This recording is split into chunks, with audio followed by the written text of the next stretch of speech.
मेरा नाम अंजू परमार है और ये स्कूल 20+ ईयर हो गए हैं इसको और तब से कंटिन्यूस चलता आ रहा है। और इसमें हमने स्टार्टिंग से ही जैसे कि एडमिशन हम हर तरह के एडमिशन लिया करते थे। उस समय इतनी नॉलेज 20 साल पहले इतनी नॉलेज नहीं थी। धीरे धीरे हमारा ये उद्देश्य होता था कि बच्चे को स्टडी इतनी डीपली करवाई जाए, बार बार समझा करके बच्चों को छुट्टी कम से कम करके, यहाँ तक कि होली दिवाली की भी छुट्टियों में बच्चों को बुलाया जाता था।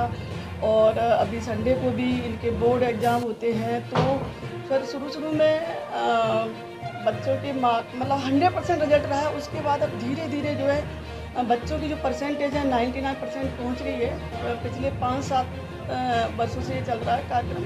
और स्टडी के अलावा सर हम बहुत सारे गेम्स हैं, उनका कंपटीशन है उनका, और मतलब एक्सरसाइज है, प्रेयर में ग्रामर से रिलेटेड है। ग्रामर क्योंकि रीढ़ की हड्डी होती है सर, तो इसलिए हम ग्रामर पे भी फोकस पूरा करते हैं। और बच्चों को जितना हम सिखा सकते हैं, बार बार जो है उनका हैंड राइटिंग में इम्प्रूवमेंट है या जो है डिक्टेशन है, इस तरह से बच्चों को बहुत सारी नॉलेज समय समय पर हम देते रहे हैं और बच्चों में अच्छा इम्प्रूवमेंट आया है।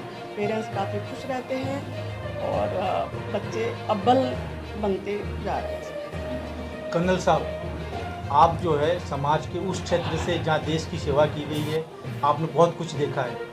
आज से 50 साल पहले और आज में एक फ़र्क है कि आज के अस्पताल और शिक्षा के क्षेत्र पहले सेवा के लिए होते थे, अब उद्योग बनते जा रहे हैं। तो सिर्फ इस स्कूल के लिए नहीं, पूरे समाज के लिए शिक्षा के क्षेत्र में आप क्या संदेश देना चाहते हैं? जो मौजूदा हालात हैं, मौजूदा डॉक्टरों की हड़ताल है, स्कूलों में लूट है, अस्पतालों में डेथ बॉडी की चार्जेज है, इस पर मैं चाहूँगा कर्नल साहब अपने विचार रखें। थोड़ा देर ले लूँ बस। इंदिरा अपना एनुअल फंक्शन है और साथ से मनाते आ रहे हैं, तो बनता रहता है और काफ़ी गैदरिंग अच्छा चलता है। बच्चे भी हमारे काफ़ी इसमें पार्टिसिपेट करते हैं और अच्छा प्रोग्राम है। इसमें क्या क्या करते हो मतलब आप? इसमें सांस्कृतिक कार्यक्रम होते हैं, स्पीच होते हैं, क्लास डिस्ट्रीब्यूशन होता है, इस तरह के खास बच्चों को गाइड किया जाता है। बिल्कुल academic, dancing, racing, action approximate 150। Right to education जो एक्ट है, उसके तहत कितने बच्चे आपके यहाँ पर हैं जिनको आप सरकारी जो उसमें सहायता? RT के वेस्ट RT में अप्रॉक्सीमेट 15 और 20 के बीच में। कौन सी क्लास तक? 0 से मतलब नर्सरी से 4th इस तरह। सर, एकेडमिक्स के अलावा इस तरह की कल्चरल एक्टिविटी बच्चों की हमारे शिल्प कलाओं के या हमारी जो क्रिएटिविटी की ज़रूरत थी बच्चों में, वो धीरे धीरे कमज़ोर पड़ती जा रही थी। केवल हमारा जो रट्टू सिलेबस था उसके तहत हम आगे जाकर परीक्षाएं पास करना और एग्ज़ाम्स में पास होना है, बस उसी को सफलता मान रहे थे। उसके बीच में अगर हम अपने ह्यूमन वैल्यूज़ के साथ, उनकी क्रिएटिविटी के साथ जितना एक्सपेरिमेंटेशन कर सकेंगे, जितना उसको बढ़ावा देंगे। दूसरी बात कि अपनी सांस्कृतिक और ऐतिहासिक विरासत को, अपने देश को, अपने समाज को, अपने परिवार को जितना हम समझने की कोशिश करेंगे, वो पीढ़ी के लिए राष्ट्र निर्माण में एक बहुत बड़ा योगदान है। तो शिक्षा के क्षेत्र में जो भी हमारी संस्थाएं लगी हुई हैं, ठीक है, इस बारे में बहुत सारे संस्थाएं इस तरह की भी हैं जिन्होंने इसका आर्थिक रूप से एक व्यवसायिक, जैसा अभी आपने कहा, व्यवसायीकरण कर लिया है, चाहे अस्पताल हो चाहे शिक्षा केंद्र हो। लेकिन उसके साथ साथ इनके योगदान को कम नहीं किया जा सकता। जो कमी हमारे सरकारी स्कूलों में थी उसको बहुत अच्छी तरह से प्राइवेट स्कूलों ने टेक ऑन किया था। अब उसमें जहाँ जहाँ गैप्स हैं, इनके पास अगर इंफ्रास्ट्रक्चर की कमी है, प्लेग्राउंड्स की कमी है, क्रिएटिव एटमॉस्फेयर में जुड़ने के लिए हमको अगर आर्टिजन्स के साथ या समाज के दूसरे जो साहित्य से या शिल्प से या उनके जो पुश्तैनी कारोबार हैं उनके साथ भी जुड़ने से अगर उन बच्चों का सार्वजनिक विकास हो, सर्वांगीण विकास, तो वो निश्चित रूप से समाज और देश के लिए बहुत बड़ा योगदान हो। चौथे स्तंभ के मीडिया बंधु, आप लोगों का हार्दिक स्वागत, वंदन है।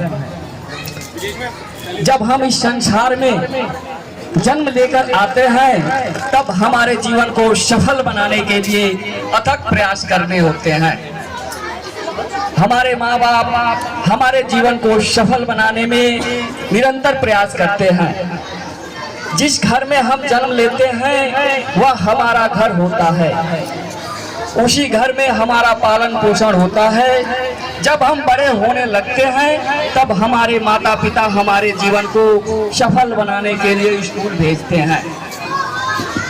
जिस विद्यालय से हम शिक्षा प्राप्त करते हैं वह हमारा दूसरा घर होता है, क्योंकि विद्यालय से ही हम शिक्षा प्राप्त करते हैं। शिक्षा के साथ साथ विद्यालय से हम खेलना सीखते हैं। विद्यालय में जाकर हम अपने नए नए दोस्त बनाते हैं। विद्यालय ही सफलता की पहली सीढ़ी होती है, जहाँ से हम एक सफल व्यक्ति बनकर के हमारा जीवन अधूरा है। विद्यालय से हम संस्कार सीखते हैं। विद्यालय से शिक्षा प्राप्त करने के बाद हम डॉक्टर, इंजीनियर, कलेक्टर बनते हैं। शिक्षा के बिना मनुष्य का जीवन अधूरा है। शिक्षा प्राप्त करने ही व्यक्ति अपने जीवन को सफल बनाता है। शिक्षा प्राप्त करने के लिए विद्यालय की अहम भूमिका होती है। विद्यालय में खेल कूद के मैदान, लाइब्रेरी से विद्यार्थी निरोगी और शिक्षित होता है। यदि विद्यालय नहीं होते तो शिक्षा प्राप्त करने में कठिनाई होती है। विद्यालय से हम शिक्षित होते हैं। विद्यालय में बैठने की व्यवस्था, पानी पीने की व्यवस्था, खेलने कूदने की व्यवस्था होती है। जब हम विद्यालय में प्रवेश करते हैं तब हमें अच्छे अच्छे दोस्त मिलते हैं जिनके साथ हम खेलते हैं।